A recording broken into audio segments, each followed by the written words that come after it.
Welcome, everybody. This is Dr. Kathleen King, and I have with me today Dorothy Tannahill-Moran for our Primal Trust Spotlight interview.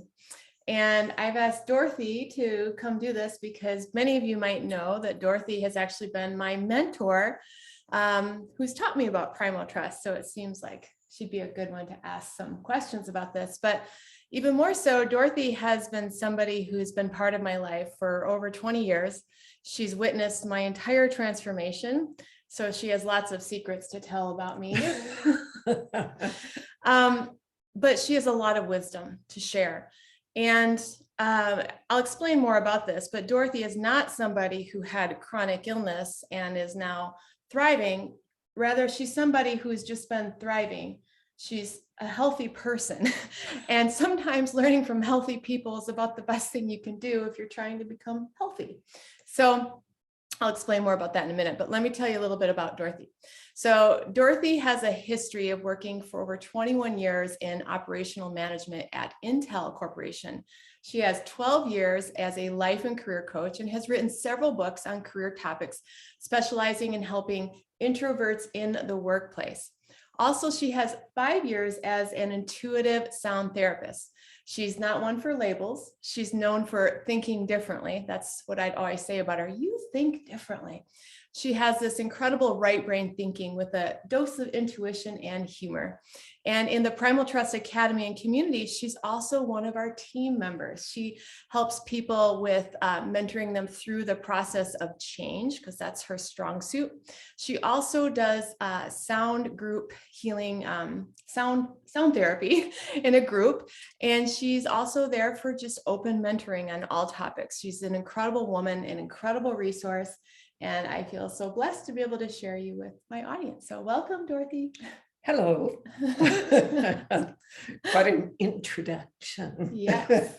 Yes. Do you want to say anything more about you before I continue? Oh, just all around fabulous person. See, that's a healthy, there's one example of healthy right there. Yeah, no, it's truly been an honor to be in this community. And, when Kathleen tapped me to participate as a mentor and teacher in the community, it was really a privilege. I mean, it was like, I said, well, what do you want me to do? And she said, well, teach the stuff that you taught me. And it was like, oh, okay. Yes. So anyway, I'm just happy to be here. And it's been big fun. Mm-hmm. So yeah, well, thank you so much. Yeah, I said, well, there's so many people that are just like me in my community that everything that you've taught me over the years will absolutely apply. So I want to talk a little bit about our history. First of all, just to give you some context, I met Dorothy over 20 years ago, fresh out of undergraduate school, and I was her personal trainer while I was in PT school. And then eventually I lived with them and I house sat for them. And so she became many figures in my life, like mother figure, friend figure, mentor figure. She was my client. So we've had a lot of different roles. And it's just been a beautiful history, but mostly she was somebody who stayed in my life in a steady way through all the years of darkness, all the years that I was ill. Dorothy was the one who always saw me as well. She never saw me as the sick person that I thought I was. And she helped to remind me of this bright, vibrant, resilient being that you see me becoming today. So thank you for seeing my wellness when I thought I was sick.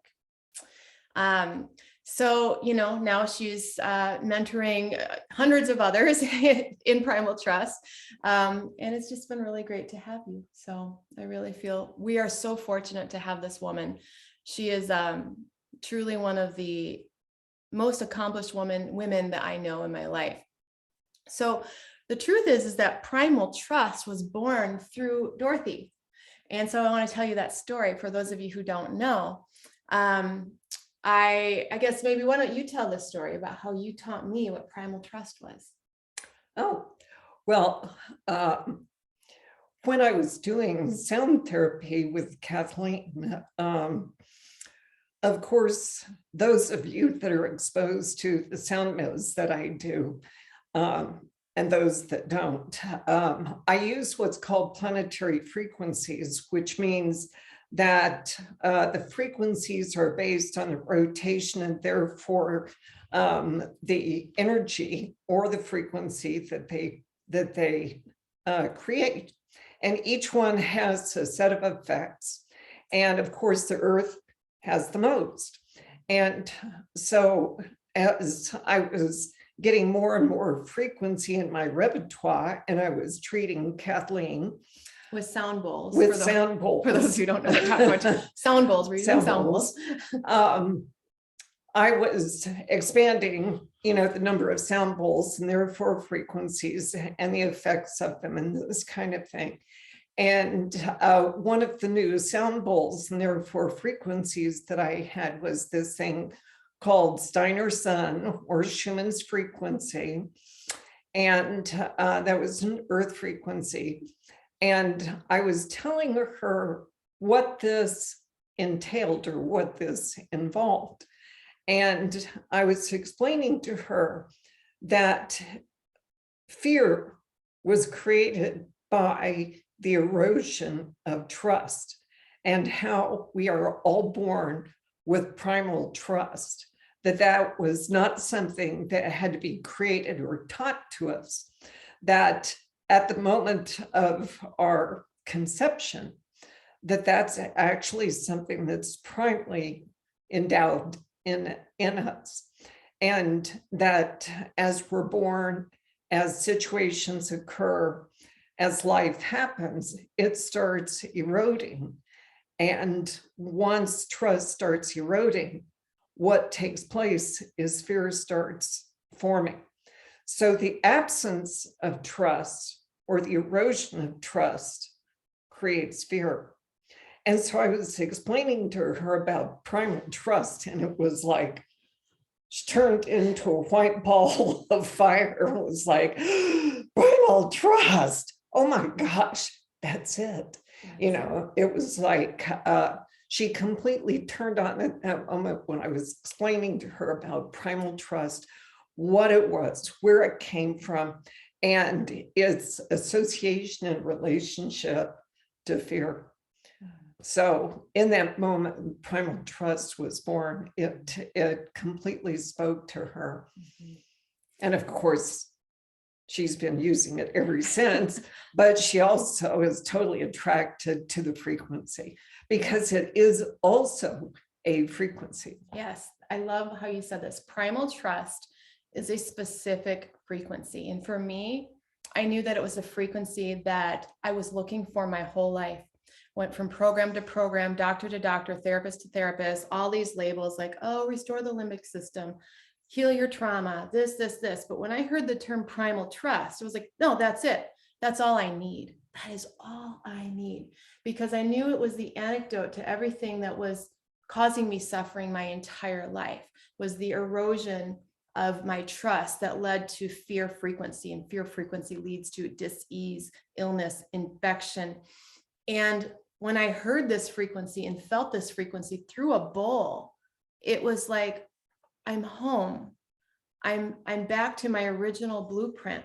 How can I recreate this? How can I now revolve my life around creating this frequency for myself and then be able to teach it to others? And so, that's what we do in the primal trust work. It's about restoring this frequency, this neural pathway, this connection with source, with the earth, with our heart, and, being able to be with fear in trust. Yeah. And, and if you will, it all kind of fell together, from there, because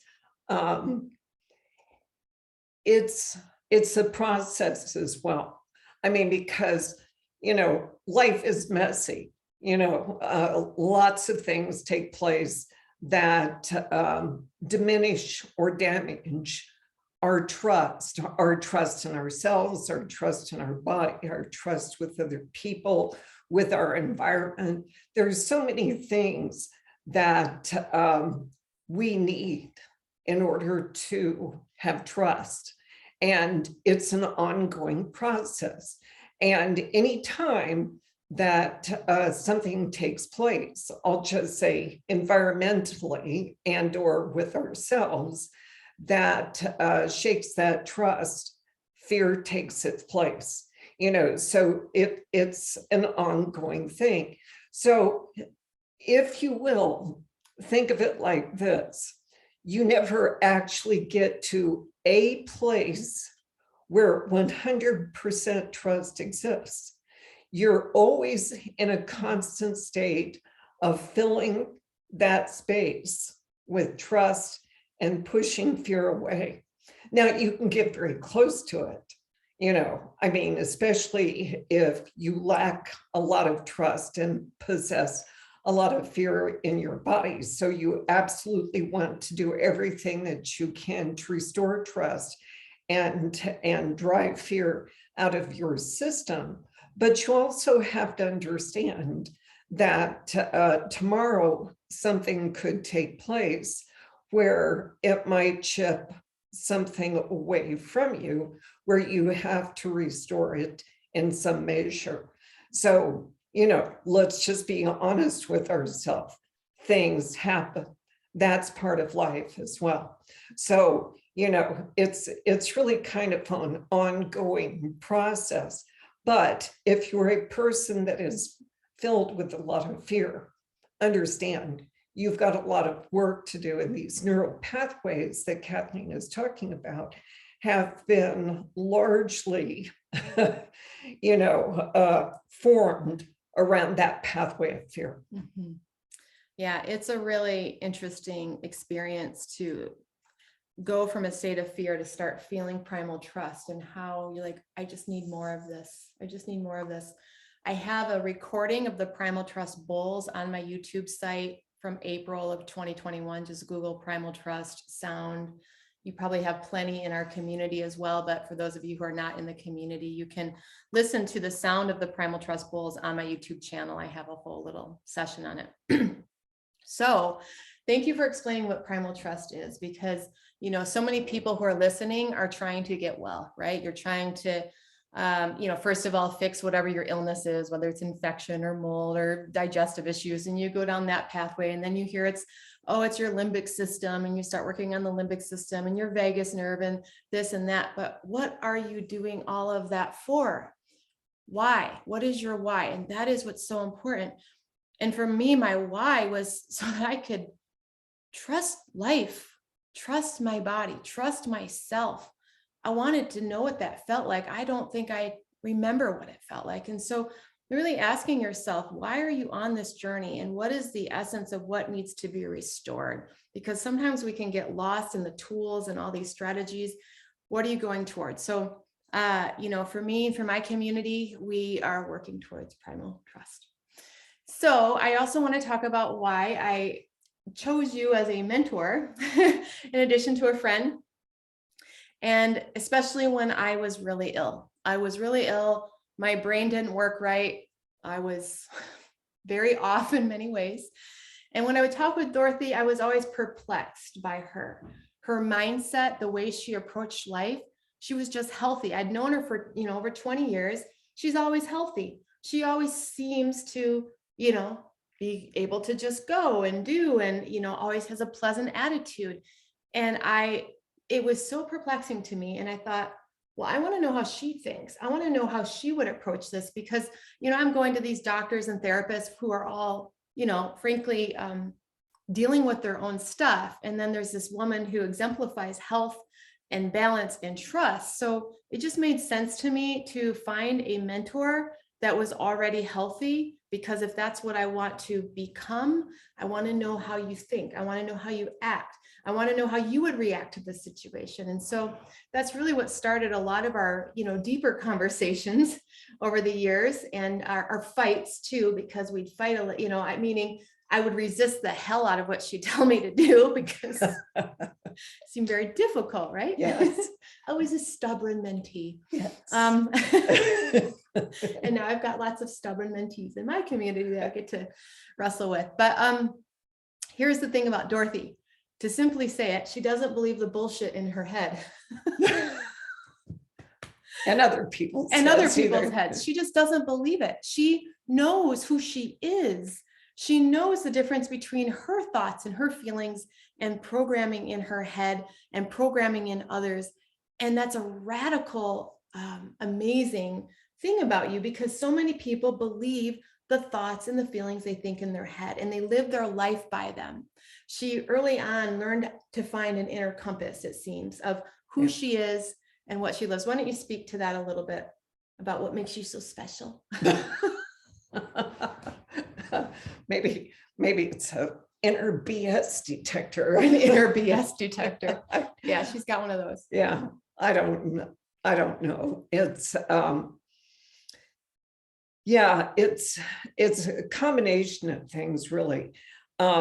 First of all, I've always had this belief that we possess everything that is needed to do exactly whatever it is we conceive.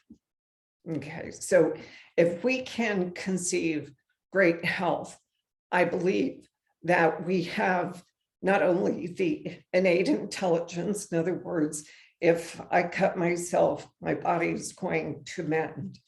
And if I've got something wrong with me, I can do what needs to take place to make that better. If I need to be able to accomplish certain things in life, I've got it within myself to go do that. I believe the same of other people. So in other words, I believe we are all fully equipped, period. So that's kind of the first thing. In other words, when I coach somebody or I mentor somebody, I don't look at them with whatever their flaws or issues are. I look at them as fully capable and fully resourced, even if they can't see it themselves. And so sometimes my job is to help them see that in themselves. Mm-hmm. Yeah, and that's what you always did with me. She always saw my strength, my resilience, my health when I couldn't see it. And or even when I'm being resistant and feisty, you saw the love in me. You saw me, and she could reflect that to me.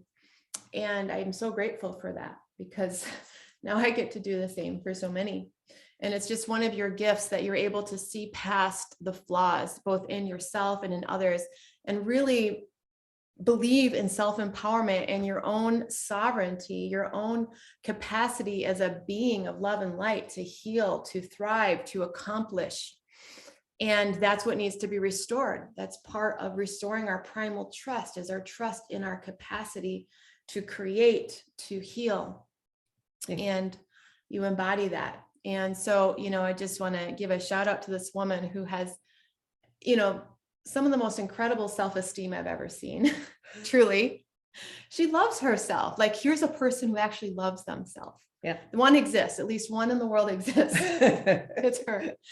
And full of integrity, full of compassion for humanity. That's the thing. It's not like you're like, I love myself and you're judging of others. You're incredibly compassionate to humanity and to their struggles. And it's quite beautiful. So thank you for being in my life.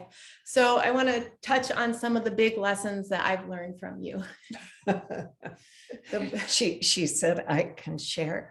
She said, I said, you can tell the truth about me. Why don't you tell them some of the things that were the hardest lessons for me to learn? And I'm still learning some of them. Still learning some of them. Yeah. Well, before we started this today, she was trying to recall some of my quotes, and it was pretty funny. It was like, what was that thing you said about love? And it's like, okay, give me more hints. I just wanted like, what? I had all these quotes written all over my house when I was really ill from Dorothy to like try to remember like what a healthy person would think like. That was the best hint. I mean, it was like I had put no it on a clue what sticky she was note, talking the about. quote I put on the sticky note in my house when I was sick, that one. Yeah. But we, of course, have talked about love, many times, and, kind of coming at it from a number of different vantage points. And, one time it was, does love truly exist? Is there such thing as true love? My answer was, of course, love truly exists, and it exists in all kinds of different ways. But if you're talking about, loving, loving a partner, getting into a relationship with somebody that you might consider marrying or living with or something like that, you just have to understand that's just not enough. And I think oftentimes we think that is enough, and that's just not true, because you have to be committed to the relationship. And there's a huge difference between being committed and being in love. So we had that conversation. Now, one time she calls me up and she's very upset and she's crying and this kind of thing. And she goes, love doesn't hurt, does it? And it's like, oh, hell yes, it does. And she goes, no, it doesn't. Yes, it does. No, back and forth. So I pulled out this wonderful book, The Prophet, written by Khalil Gibran. And if you haven't read it, you should. But there's a passage in there on love, and it talks beautifully about love, and its sweeping and soaring aspects. But it also talks about how in the wings of love lie the sword and the pain that it can cause. And so I'm using that, to explain to her that love has an aspect of pain. If you are ever going to love somebody in whatever respect, it's also going to bring with it pain at some point. So I'm explaining this to her. She gets to this point and she goes, I don't want it to. I don't want it to. I don't want it to. I don't want it to be painful. And her little kid voice, yeah, but I don't want it to. It's like, well, you can want it. You cannot want it all you want. But it's going to be like that. It's like, people are going to hurt you. People are going to die, and that's going to hurt you. People are going to get sick, and you can't do anything about it. People are going to fail you because that's what people do. But you are going to love them, and you're going to deal with it. Mm-hmm. She's listening to this very patiently. Not for me. Yes. Yes. So she is quite resistant. Yeah. And I think this started to birth my, as you guys in the community know, I talk a lot about holding the tensions of the opposites. And I think some of these conversations started to birth that quest. I'm like, okay, if I want to experience love, I'm going to have to accept that there's pain. I'm going to have to, if we want one thing, there's always this paradox. And Dorothy has such a capacity for holding paradox. And that's part of your healthy humanity that you display, is this capacity to accept it all, the good and the bad, and to resolve that duality inside of you. And yeah, I can remember the resistance to some of these teachings on love and pain. Well, I mean, I would stroke her hair and, make her understand that I loved her and I understood her pain. But on the flip side, she needed to recognize that that's part of the terrain of love. Mm-hmm. Yes, you're going to hurt.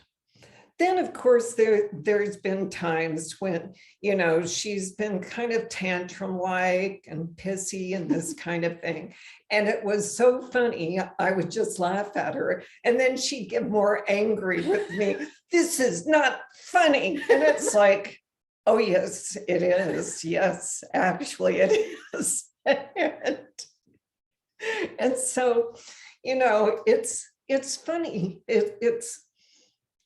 I think maybe one of Kathleen's biggest lessons has been an understanding that you can't take all of this too seriously all the time. That sometimes your healing really has to be in laughter and joy, and recognizably, some of these symptoms are just horrible and nasty and painful, but sometimes you just have to laugh. Yeah. And as frustrating as she has gotten with me, and she has, I mean, she's been angry with me, and she has been frustrated with me, and she has thought me insensitive and difficult with her. She has hung in there with me as a friend and has seen that there's texture to everything. You can't just take everything seriously all the time. Sometimes you just have to laugh. Yes. And that was part of the beauty about you, is that when I was really ill, you'd get all these people who are like, feeling really bad for you and all of that. And it wasn't like you weren't sympathetic, but you also like, you had a different response that was so shocking to me. And, it was really divinely orchestrated through you, because you caused me to question what I thought was like this horrible situation in a lot of ways that were really messed with my mind a bit, and ultimately led me on the path of what we talk about now, which is adulting myself. Dorothy was this healthy, regulated adult that was around me, which is a very rare thing, I think, these days. And she modeled that to me. You modeled to me what a healthy inner adult would respond like, would think like you wouldn't, like when I'm thinking, Chicken Little, the sky is falling, when I was super limbic, you wouldn't buy into it. And sometimes you'd laugh at me when I'd run around like the sky is falling. And I'm like, you don't care if I'm going to die? And she's like, well, I don't think you're going to die. I'm like, but I feel like I am. Yes, you feel like it, but you're not going to. And it was so infuriating at first to not be validated for my fear, but also to be seen for my health. It was really something. And so from that, we started talking about adulting ourselves. And she recognized in me that I hadn't developed a healthy inner adult. That wasn't modeled to me in my upbringing. I had kind of like a go-getter adult, but that's really a stress pattern when you become perfectionistic and go-getting. But a healthy inner adult, and that's one of the biggest precepts in the Primal Trust work, because of Dorothy talking to me about put your big girl pants on. She would say to me, put your big girl pants on, knock it off. Yeah. That was from Dorothy. And it was infuriating. And I also knew that it was my recipe for healing, to develop this capacity in my prefrontal awareness to be an adult while in fear, in trauma, in illness, and develop that brain state that I'd never had. And so, yeah. Well, one of the things she couldn't recognize early on was, she was always looking at kind of the worst aspect of what was taking place with her. And so she saw herself as weak and suffering and this kind of thing. And I would see a person that was enduring this. And it's like, I kept pointing out to her that it's like, but look at how strong you are, and look at how much you've accomplished while doing and being like this. And I said it enough times that finally she sat up and took notice. And it's like, actually, you're right. Wow. I have been able to do these things while being in these kinds of symptoms. And so it took some repetition, and it took somebody kind of pointing that out, for you to finally go, wow, I think I'm starting to believe this, that I am more resilient and I am stronger than I'm actually giving myself credit for. And that was an important breakthrough. That was a catalyst, because I've now formed an identity of I can handle it. We talk about this a lot in Primal Trust, creating an identity of I can handle it, because then now I had a space holder inside of me that when symptoms would flare, I now believed, as Dorothy pointed out, that I always handled it. I always persevered. I always got through it. And then that identity that used to think I can't handle it, I can't get through it, fell away, and a new identity was born that had a little more self-trust, a little more primal trust. This feeling sucks, I don't like it, and I can handle it. And that started to be a stepping stone to my path. So yeah, you always say I can handle it, and I finally believed you. And that's kind of how mentoring works, where you are mentoring, you're guiding, you're helping me see that which I already am, until I start seeing it in myself. And that's what I really appreciate. A couple other things you've taught me: structure. She hated it. I hated structure. Yeah, I'd spit it out. I'd want to throw up, because she was always trying to get me to implement structure. And for many of you on this healing path, you might know how hard that might be when you're just running around chasing your symptoms all day or whatever. I had no structure. I hated structure. I didn't want to have to plan anything. I didn't want anything on my calendar. I didn't want any appointments, because I never knew how I was going to feel. My day was just like basically tending to screaming symptoms inside of me. There was no structure. And I fought that for years. Actually, it took me years to implement structure, which is another big principle in Primal Trust. We teach people how to implement a structure process, because it was actually so helpful when I started to implement structure. I started to be able to see myself, see my patterns. And when you can see your patterns, you can change your patterns.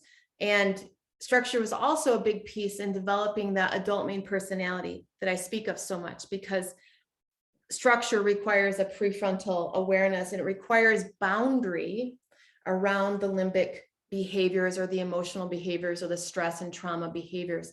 There's a bound. So structure was my beginning of creating boundary. Anything you want to say about teaching me structure?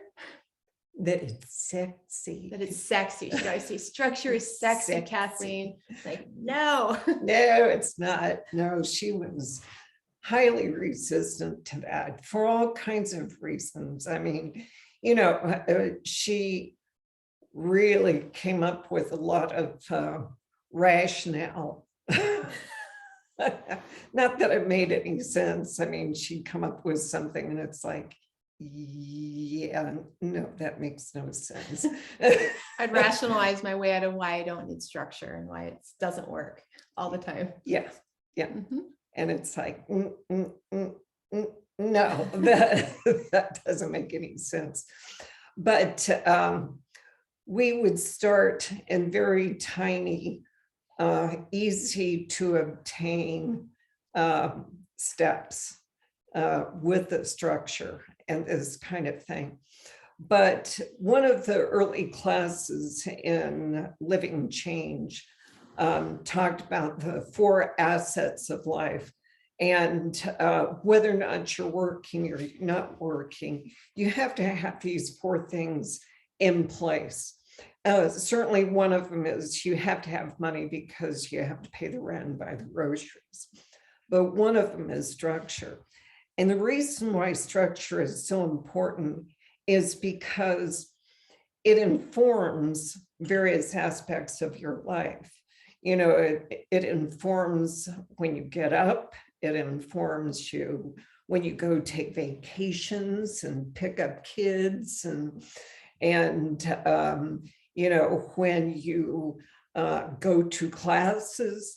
I mean, if you really look at structure per se, it is a big part of life. And when you lack structure, life starts becoming so open-ended that it's very difficult to actually accomplish things.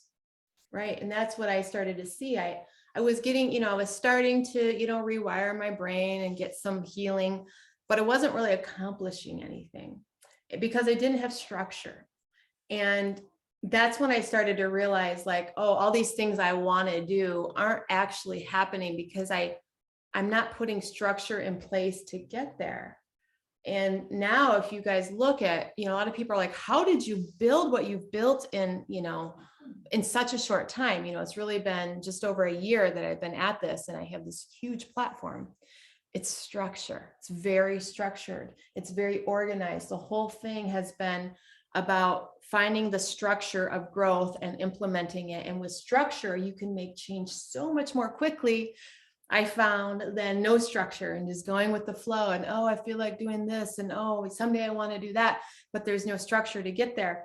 You know, this process, this birth of the Primal Trust Academy and community, we've got a whole bunch of offerings. It's all been very structured, and the structure grows. It's like a fractal pattern that just starts growing because the initial structure is in place. Yeah. So to put this in even specific terms for this discussion, let's take the goal of I'm going to lose 5 pounds. So I can just say I'm going to lose 5 pounds. I could lose 5 pounds sometime between now and the time I die. Okay. There's no structure to that. And so it's completely open-ended. There's no structure to it. There's no endpoint to it. And therefore, in essence, I'm not accomplishing a thing. I'm just saying something. Mm-hmm. But if I say I'm going to accomplish those 5 pound loss this month by the 15th, that starts putting structure to it. So you hopefully you see the essence of this, you know, that it's like there's a specific structure that goes with that 5 pounds that puts the kind of boundary that Kathleen is saying to that says, okay, now that informs my behavior, that if I'm really going to lose 5 pounds by the 15th, then I have to then look at what my behavior is going to be between now and the 15th that's going to cause me to lose those 5 pounds. Mm-hmm. Okay, so there's a huge difference between what I said first, I'm going to lose 5 pounds. Bink. But saying I'm going to lose 5 pounds between now and the 15th of whatever month I'm in, that starts setting off a completely different set of behaviors for me. Mm-hmm. That's what structure does for you. Right. You become more clear of what you're wanting, and then what needs to happen to reach that goal becomes more obvious to you. And so in Primal Trust, we have something called the daily structure sheet process. That is one of my favorite tools and truly is the backbone of how all of this is created, because it gives you a real clarity of what you are rewiring your brain towards, why you're doing what you're doing, and what's in the way, but also what do you need to do today to get to what you're wanting tomorrow? What has to happen today? And so as you get so clear, you start to recognize, oh, I'm choosing not to do that. I wonder why. Or oh, this is what I actually do need to get done today, even though it's small things, and it leads to a bigger thing tomorrow. So structure is incredibly important. And thank you for gifting me that, because that's why I'm doing what I'm doing today. So, and the other, go ahead. So it's worth all the kicking and It was screaming. worth all the kicking and screaming. I kicked and screamed for years about structure, truly. And now I tell everybody, don't wrestle with it like I did. Just implement it. Give in To structure, boundary. And then, I'd say probably, there's a few other things that Dorothy helped me with. Sleeping was one, because, oh my gosh, and I'll talk about this. I have a class tomorrow on insomnia actually in the community, but I'll just speak to it real quickly. I used to be such a victim of my sleep. Woe is me, I didn't sleep. Woe is, I had horrible insomnia. And I say this all the time. And then one day, Dorothy and she took me on a trip. And I wake up, I get up because I haven't slept, and I come on out and I'm like, oh, I'm so sleep deprived again. And, the whole like victim of not sleeping.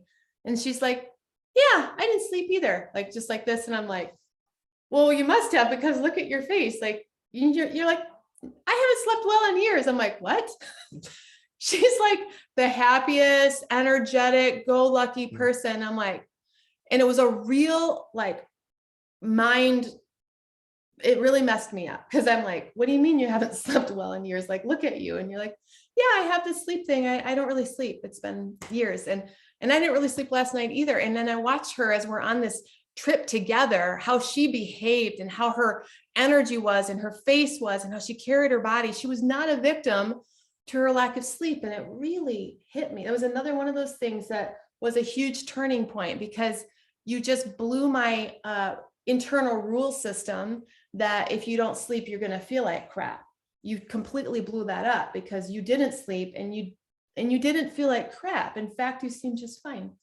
So, things like that, how healthy people, that doesn't mean they're perfect, but they're healthy and their body responds to that mindset. And that was really empowering for me, because from that point forward, I decided not to be a victim. Like, sometimes I don't sleep, sometimes there might be things going on, but it's like, well, I got to get this done. And it doesn't like become a cycle anymore, because I don't resist it, because I know it doesn't need to mean that my day is ruined or my life is ruined.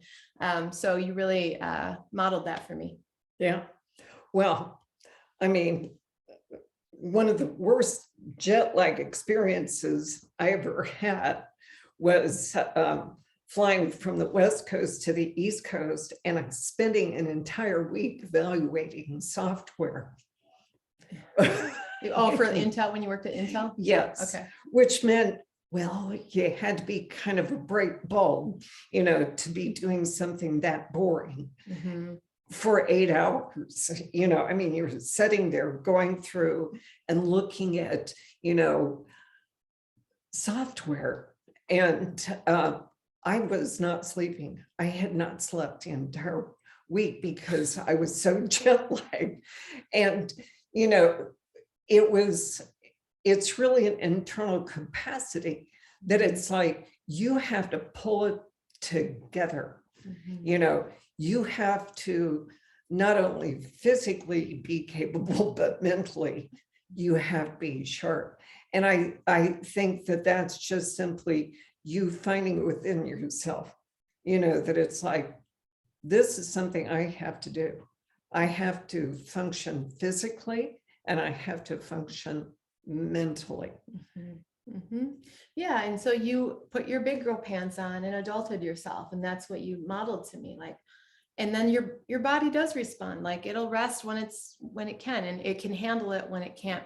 And, I don't have those challenges that I used to have, because I learned how to not resist the process. And you can learn more in our sleep workshop tomorrow in the Primal Trust. So the last thing that Dorothy taught me, my hardest lesson of my entire life, that I still have things to work on, is the dreaded word acceptance.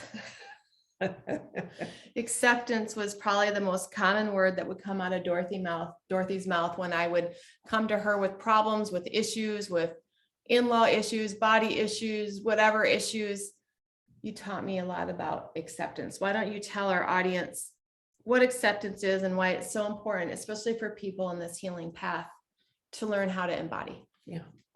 Well, that too is a class that's been recorded in Loving Change. So if you haven't tiptoed through the library, you absolutely should. This is in the Primal Trust Academy for those outside the community. Yeah. Okay. So, what's important to understand here is that you can look at a situation, and usually that situation entails other people, and you can ascribe your personal expectations of what you think the other person should be doing or saying, or you can choose to accept them for exactly who and what they are. Now, here's the difference. If you choose to have expectations of another person, essentially you're choosing to judge them. Okay. That's huge. Repeat that. You're choosing to judge them. If you choose not to accept, or if you choose to have expectations. If you choose to have expectations. And I don't know who it was. I think maybe there's a Buddha quote that is the path to, to heartache is having an expectation. And I think that's very true. I think the minute that you have an expectation of somebody else, you are breaking your own heart, because the deal is they probably don't have that expectation of themselves. The only time that somebody's going to have an expectation of themselves that matches yours is if the two of you had that conversation together. Mm-hmm. And most of the time, that's not something that you did. You had that expectation of them. They didn't have that of themselves. Mm-hmm. And so here you are judging them on your yardstick, not theirs. And so you can sit here, judge them, have that expectation of them. And in the process, you're not going to be feeling very positive. But I think the best path and the most loving gift that you can give that other person is to simply choose to accept them. Now, I recognize that that can be a difficult path to take. But here's the deal. If the path you choose to take is to judge them and to have expectation of them, then that is also a difficult path, because understand, you're going to have some kind of angst, you're going to have some kind of anger, because they're missing that expectation. You're judging them and you're angry because they're missing it. Or you can love them for just exactly who and what they are. So that's what expectation is.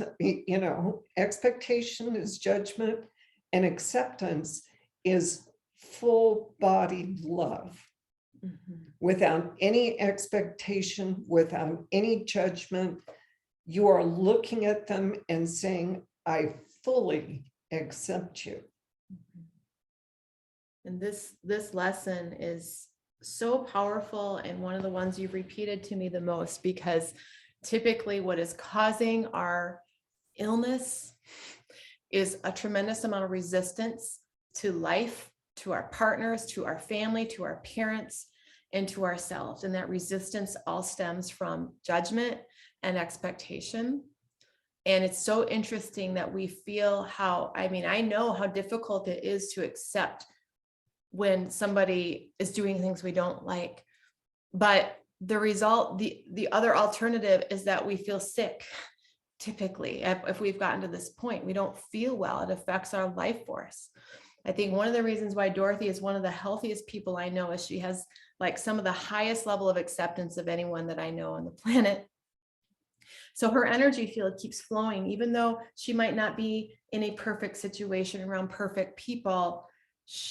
her own vital force is allowed to flow, because you're not in resistance, you're not in judgment, you're in acceptance, which allows the energy to move. And, I'd say the most important lesson you've given me is to really ponder acceptance and to come to find that and to use tools to find it. And it's difficult, and you might have to use tools, and you might have to have processes with people to come into acceptance again and again and again. But every time you do, you breathe a little bit more when you can open that heart field up. And with that open heart field, your body's self-healing mechanisms turn on naturally. So acceptance is just a ground zero lesson. And the deal is that it often takes kind of an adult main personality brain state to do it, because typically we're overrun by our traumatized parts, and those parts really have a hard time accepting. It's almost impossible when you're in a trauma state. So you've got to be able to develop a healthy brain state, I think, to be able to open up these acceptance perspectives. And then that's why we do so much of that work, and why your modeling to me is just so all inclusive of adulting myself and structure and being resilient. And I can handle it. I can handle it when they're like this. I can handle that. All of that, I think, eventually leads to love and acceptance at the core. Would you say so? Yeah. And here's another important thing. You can't change other people, period. Period. So stop trying to fix them. As she say, stop trying to fix them. Stop trying to fix other people, because you can't and you won't. And so back over here to, your expectations and judgments of other people. If the impetus is, oh, I have this expectation, so I'm going to go off and try to change this other person so they more match whatever my expectation is, all you're going to do is frustrate yourself and tick off the other person. So again, an argument for acceptance, you might as well accept, because this won't happen. It just won't happen. And so the best gift that you can give yourself and the other person is to find acceptance, because it absolutely opens up that channel of love. Mm-hmm. I love how you said that. And it is a difficult thing for a lot of people to do, is to stop fixing. And one of the things we talk about so much in my work is the obsession with fixing yourself. That psyche is obsessed with fixing the self. Well, that psyche is also obsessed with fixing others. And so breaking the fix it strategy within yourself, I think, is one of the first steps to being able to also accept others, because it's the same part of our psyche that's obsessed with, I'm broken, I need to be fixed, that is doing that to others. And so we start with healing our relationships with our own relationship, accepting ourselves, accepting our symptom, accepting whatever. And then that over time will start to bleed into the people around us, in my experience of this journey with you.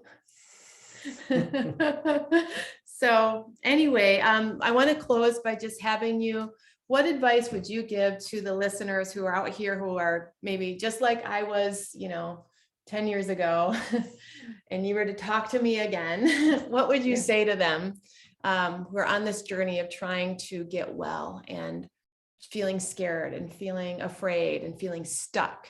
What would be your advice? Okay. Well, a couple of things that I notice is, first of all, the language that you give to yourself is one of the most powerful things that occurs. And one of the consistent themes that I saw with Kathleen, and I see with the people who are very early in their brain rewiring, is how they speak to themselves. And you're reinforcing a lot of trauma words, you're reinforcing a lot of negative reinforcement, quite frankly. This is killing me. You're telling your brain to kill yourself. Okay. Listen to the kinds of things that you're internalizing and that you're speaking out into the universe. There is a meme that I posted recently that if you understood how powerful your words and your thoughts were, you wouldn't think them. Because you will manifest these things and it reinforces your illness. So first and foremost, change your language. And that was one of the things that Kathleen and I worked on very, very early, is to change the language. So change your language. That's something that you can do very simply, is to start changing your language into a language of health. So if you have to say something, say, I'm getting better. Okay. Maybe you're not going to say a BS statement like, I am healthy.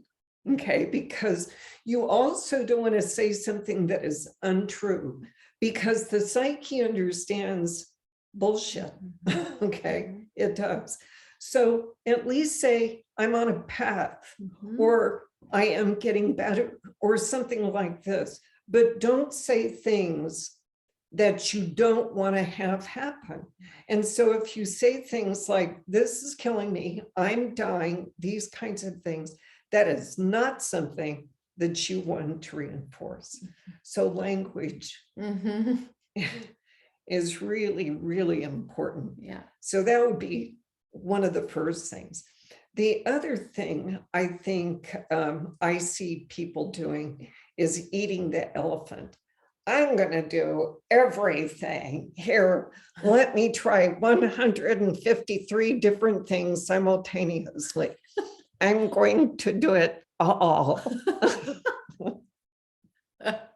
Yeah, they're like in a million programs, a million tools, spending hours and hours a day in self-care and wondering why they're not getting better. Yes. So simplify,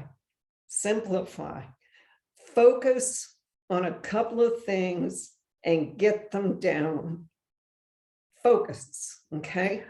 I know you feel a sense of panic and it's like, well, if I do these things, something might work. Okay. I get it. I understand it. But with you doing so many things, you are also overwhelming your system. And that's not healthy. I mean, for healthy people, that's not healthy. Okay. And for people that have impairment, it just makes you worse. Okay. So narrow your scope down to a few things that you can focus on and really get it nailed. Okay. So that's one of the things that I see people trying to just do too much instead of just focusing. So narrow your scope. Don't take on too much, because too much is also a problem. Yeah. That's one of the things that we see in our community. We have a level 1, a level 2, and a level 3. And some people are like, I just want to go right into level 2 and learn it all. And they haven't focused on level 1, like getting the tools understood, practicing the tools, getting the brain practice being rerouted. They want to do it all. And then they get to like halfway through level 2 and they're overwhelmed because they never took the time to implement the tools along the way so that they're kind of natural and ingrained and built upon themselves. Our whole process is a building upon the self process. And, and you would help me to just make one or, focus on 1 or 2 things at a time. Like, okay, I'm going to learn brain retraining. Okay, now I'm going to learn some vagus nerve things. Okay, now, like, and yes, you're recreating a whole lifestyle and you might end up adding a lot of these tools in your lifestyle, but how you learn them, the implementation needs to be done sequentially and bit by bit. And it doesn't mean that, you only do one thing at a time. Like eventually, like I have a lot of tools I use in my day now, but I have learned them. They're part of my habits now, so I can do more. They're not in the learning process, they're in the habit process. So that's one thing I want to say about that. Yeah. I mean, that's it. It makes no difference whether or not it's brain retraining or cooking or, or anything that you're learning new. You don't go try to learn everything all at the same time. You start with a few basic things, get them nailed, so you have that under your belt before you move on to other things. Yeah, thank you. Well said. Anything else? You're wonderful. You're wonderful. I love this woman. I love you. Dorothy, how can people find you on Instagram, Facebook, things like that? Okay, well, I made it simple. On Instagram, it's Dorothy Tannahill. Okay. And on Facebook, my sound page is Dorothy Tannahill-Moran, vibrational sound. Okay, perfect. And of course, she's in Primal Trust, and you can show up to live mentoring classes and ask her all of these questions and more, and she'll talk to you just like she talked to me. Yep. That's what she does. Yep. And then also the sound classes are available, and the recordings. Her sound therapy is amazing. It's a great thing to just listen to when you're needing to zone out and rewire. That's a great thing to add to the practice. So thank you, Dorothy, for coming here and speaking. Yes. She's been visiting me here in Southern Utah. We've had a Yeah. great time. And I appreciate everybody who has been interested in this work. And of course, you can find me at primaltrust.org, on Instagram at Dr. Kathleen King, Facebook, same thing. And I hope and wish you all well, and may you develop your primal trust, find that inner adult, and open your heart to love and acceptance. Oh, and don't forget structure. It's sexy. It's sexy. All right.